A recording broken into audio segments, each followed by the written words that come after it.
반갑습니다. 플러스 경매 김수경입니다. 저는 부산, 울산, 경남 지역에서 경매 대행 그리고 경매 교육을 하고 있습니다.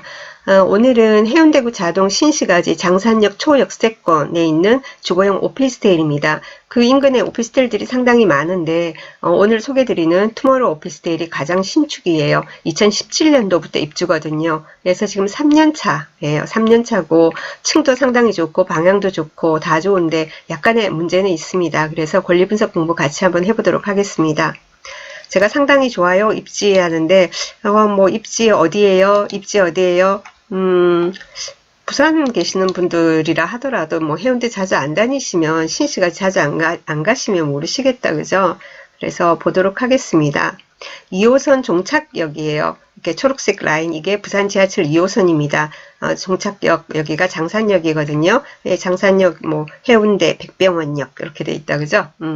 그리고 11번 출구 나오면 됩니다. 11번 출구 나오면은 바로 보이는 여기 본 돼 있는 여기가, 투모로우 오피스텔이에요. 그 옆에가 베르나움 오피스텔이고 그런데, 투모로우가 가장 신축이에요. 그리고 디자인도 참 이쁘더라고요, 여기가. 그리고 해당 물건이 잠시만요. 라인 확인해 드릴게요. 집어 드릴게요. 여기 요 라인에 들어가요. 이 라인, 요 라인. 그러니까 이왕이면 북동보다는 남서가 좋잖아요. 그리고 23층 중에서 20층이에요. 그래서 층도 상당히 좋고 그렇습니다. 좋은 물건인데요. 하자가 없었으면 좋겠는데. 하자가 있어요. 여기는 참 저기예요. 지금 제가 열어놨어요. 일부러. 복층 형태다. 그죠? 복층 형태죠? 네, 거실, 주방 거실 이렇게 되고 이게 3단 복층이라고 얘기를 하더라고요. 3단 복층으로 상당히 이쁘다 그래요. 그래서 여기 다른 네이버에서 이렇게 지금 평면도 나와 있고 매물 나와 있는 거 다른 부동산에서 똑같은 평인 것 같아요. 그래서 사진 나와 있어서 참고하려고 제가 열어놨어요. 이게 싱크대 저기 보이고 그죠? 이렇게 계단 올라가고 그죠? 그래서 대략 보시라고요. 이게 윗부분 네이버 같은 데 찾아보시면은 이게 2017년도 분양하면서 나와 있는 자료들이 상당히 많을 거예요. 지금 보이는 사진을 보면 아마 경매 물건하고 같은 라인인 것 같아요. 여기 보이는 해운대 쪽으로 이렇게 보이는 이 건물들을 보이는 거 보니까 북동향 말고 이 해당 물건 남서향 같은 라인인 것 같습니다. 거의 흡사한 조망인 것 같습니다. 참고로 하시기 바랍니다. 자, 등기부 보겠습니다. 2017년, 여기 2017년 사용 승인 2017년 4월 돼 있죠? 2017년 9월 1일 소유권 이전됐습니다. 첫 소유주예요. 그리고 등기부상에 아무것도 없는 상태에서 2018년 12월 10일 날 강제 경매가 들어왔습니다. 주류회사에서 들어왔네요. 1,800만원 이렇게 들어와 있고요. 그래서 여기가 말소기준 등기가 됩니다. 2018년 12월 10일 날. 그리고 조금 두 달쯤 후에 2019년 2월 19일 날 임차권 등기가 들어옵니다. 임차권. 그죠? 이 사람 전입은 2017년 9월 1일이었네요. 2017년 9월 1일 날 전입을 했고요.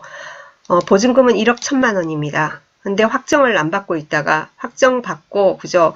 2019년 1월 9일 날 확정을 받았네요. 경매는 2018년 12월 10일 날. 그러니까 이 사람 전입이 2017년 9월 1일. 그리고 2018년 12월 10일 날 강제 경매 들어오고 그리고 나서 한 달쯤 후에 2019년 1월 9일 날 확정을 받고요. 그리고 배당 요구하고 경매 들어와 가지고 그때야 이제 부랴부랴 한 거죠. 그리고 2019년 임차권 등기하고 지금 이렇게 돼 있는 상태입니다.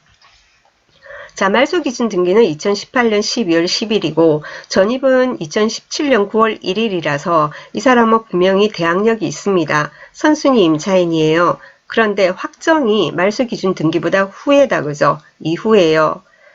그래서 이제 배당을 이제 좀 따져봐야 됩니다. 강제경매 들어왔지 않습니까? 강제경매는 채권이에요. 물건이 아니라. 그렇기 때문에 이 채권이고 임차권도 채권입니다. 여러분 근저당이라든지 그리고는 전세권이라든지 이런 거는 물건입니다. 그래서 임의경매로 들어오는 거고 그 외에 가압류나 어떤 채권으로 해가지고 들어온 거죠. 이거는 강제경매. 그러면은 채권이 있을 경우에는 어떻게 됩니까? 그 돈을 가지고 안분 배당을 하게 됩니다. 똑같은 비율로는 안분 배당이에요. 그럼 안분 배당을 하게 되면은 이거 보면 아까 최저가가 1억 1,040만 원이었지 않습니까? 그러면 분명히 이 임차권 1억 1,000을 다 못 받게 되는 거거든요. 그럼 임차권 그 등기자 받아야 될 돈 1억 1,000인데 1억 1,000을 배당을 다 못 받으니까 나머지 미배당 금액, 못 받는 금액은 이 사람이 대항력이 있기 때문에 낙찰자가 인수를 해야 하는 겁니다. 그럼 그 계산이 어떻게 됩니까? 해서 한번 보도록 하겠습니다. 뭐 세금이나 이런 부분은 다 제외하고요. 아까 문건 송달 내역에 보니까 관공서 같은 데서 교부 청구 이런 것도 있던데요. 일단 그 부분은 무시하고 하겠습니다. 공부하자고 하는 거니까. 자, 2차 최저가인 1억 1,040만 원에 낙찰이 된다고 합시다. 그러면은 경매 비용 227만 5천 원 빼고 약 1억 800을 가지고 배당을 하게 됩니다. 어떻게 해요? 채권이기 때문에 안분 배당 똑같은 비율로 가는 겁니다. 배당 비율은 84.46%가 되게 됩니다.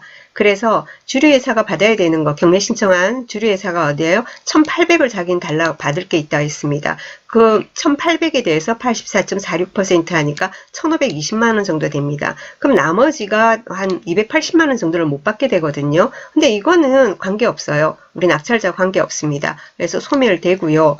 그런데 임차인은 대항력이 있기 때문에 임차인이 못 받은 금액을 봅시다. 임차인은 1억 1,000을 받아야 되는데 얼마 받죠? 9,290 얼마, 약 9,300만 원 받습니다. 모자라는 약 1,700만 원을 낙찰자가 인수하는 겁니다. 1억 1,040만 원에 낙찰이 됐다면 1억 1,040만 원 플러스 1,700이 되는 겁니다. 그리고 또 여기 이번에는 1억 2천 선에서 낙찰이 됐다고 또 생각을 해봅시다. 금액이 인수금액이 달라지는 겁니다. 자, 1억 2천 선에서 낙찰이 됐다면은 경매 비용 빼면은 실제 배당할 금액이 1억 1,765만 4천 원이 됩니다. 이 돈을 가지고 또 안분 배당을 하면은 채권자가 1,800 중에서 1,650만 원 정도를 받고 145만 얼마를 못 받습니다. 이거는 소멸된다고 했습니다. 근데 임차인은 대항력이 있어서 인수한다 했죠. 모자라는 거. 1억 1천 중에서 약 1억 100만 원 정도를 받습니다. 나머지 888만 얼마 이걸 못 받는 이 금액을 또 인수하게 되는 겁니다. 1억 2천에 낙찰을 받으면 1억 2천 플러스 888 얼마 이렇게 되는 거죠. 합하면은 1억 2,800 얼마, 그죠? 약 1억 2,900이 되고 아까 1억 1,040만 원에 했을 때는 뭐죠? 그 또 인수해야 되는 금액이 또 있어서 또 계산해 보니까 아까는 1억 한 2,700 그 정도 됐던 것 같아요. 그죠? 그래서 이렇게 안분 배당을 하게 되니까 이렇게 잔액 인수 금액이 달라지게 됩니다. 그래서 이런 부분, 이런 사건 입찰하실 때는 계산 잘 해보시고 좀 조심하셔야 되고요. 그렇습니다. 그리고요. 뭐 여기서는 등기부상에는 압류 이런 부분이 지금 나와 있지 않은데 아까 말씀드렸다시피 문건 송달 내역에 보면은 뭐 관공서 뭐 교부 청구 같은 게 있고 그래요. 그래서 그런 부분을 조금 유념해서 보셔야 되고 그렇습니다.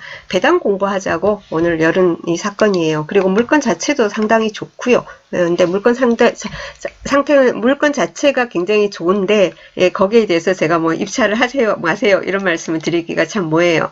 시세를 제가 보니까 이 해당 물건 보니까 전세가 1억 2,500 돼 있어요. 3단 복층 바다 전망 라인 좋다 이렇게 돼 있는 거 보니까 이 물건 이 경매권하고 같아요. 그래서 이게 혹시나 이 집인가?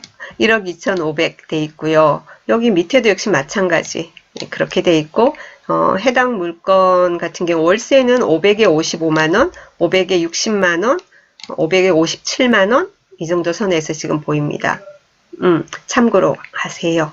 자, 오늘은 선순위 임차인이 확정을 늦게 받았을 때는 배당이 어떻게 됩니까? 라는 부분에 대해서 한번 공부를 해봤습니다. 도움이 되셨으면 좋겠습니다. 오늘 여기까지 하겠습니다. 감사합니다.